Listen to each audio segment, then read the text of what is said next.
So you might be trying to figure out how you can go ahead and start streaks on TikTok.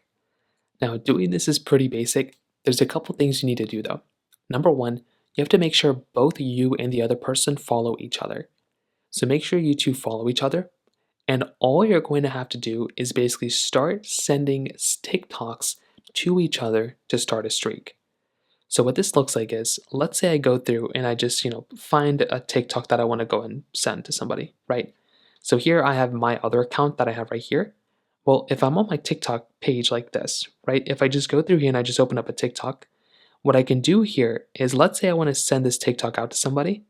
If I want to start a streak, I have to send a TikTok to somebody.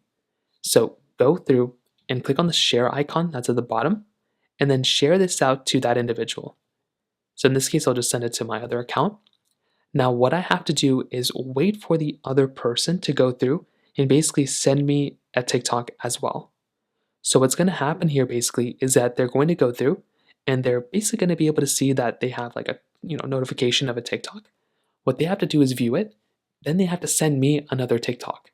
So we basically just have to send each other TikToks every single day, and that will start the TikTok streak. I keep saying Snapchat. That will start the TikTok streak between us. So that's basically how you do it. Keep sending each other TikToks, and over time you will end up getting a streak, and that's essentially how you do it. If you have any other thoughts or questions, please let me know in the comment section below. Hit the like button, that would mean so much, but definitely hit that subscribe button. More importantly than everything else, I love every single one of you guys. Hopefully I'll catch you guys in the next video. Peace out till then.